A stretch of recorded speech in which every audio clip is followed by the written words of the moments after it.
5 burning questions. Now to talk about content creation on social. Creating content is normally the toughest part of an online presence. There's the fear of exposure, the fear of rejection, what if no one likes it, or worst, what if I say something stupid?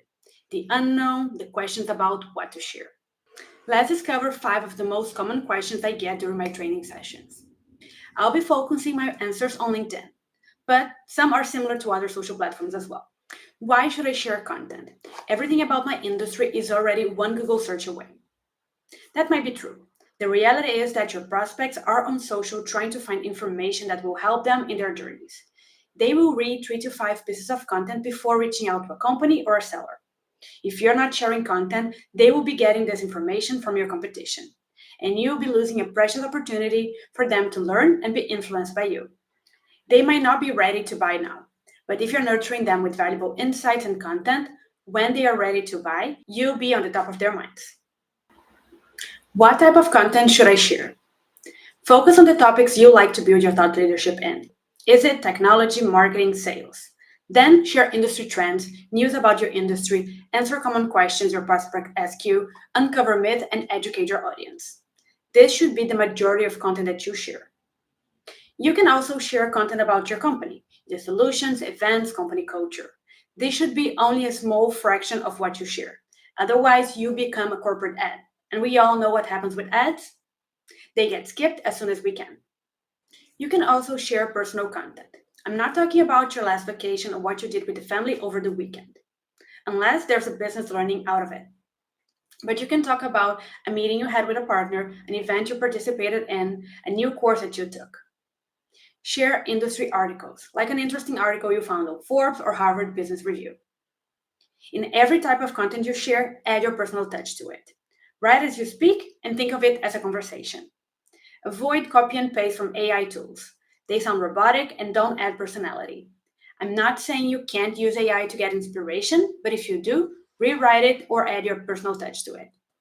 What is the best time to post? That's a question that I get asked a lot. Unfortunately, there's not a one-size-fits-all answer.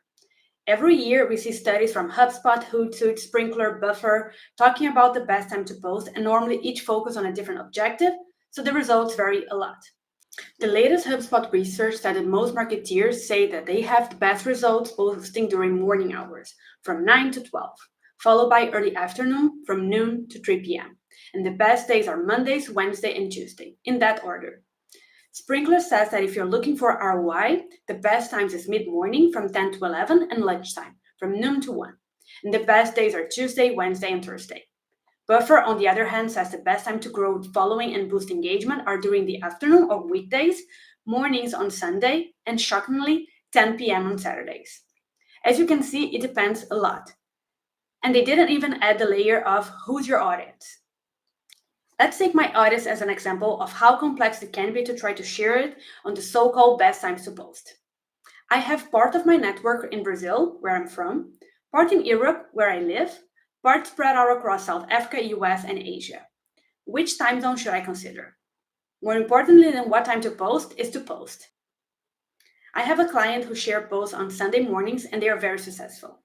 Another one shared a post at 2 a.m. by mistake and it was one of the most successful posts he did. How often should I post? That's also a tricky question. If you're a sales director in a company, you have many things to do as part of your role and might not have the time to share every day. So sharing once or twice a week should be enough. If you're a solopreneur and your income depends on your online visibility, the more quality content that you post, the better. So if you can post 3 times or 4 times a week, great.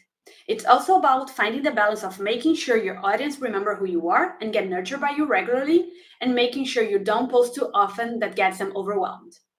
Anything from 3 to 15 posts per month is acceptable.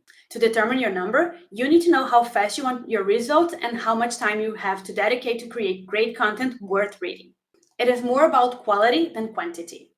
I normally share 6 to 10 posts per month. How can I measure my content success? Way beyond the likes and comments.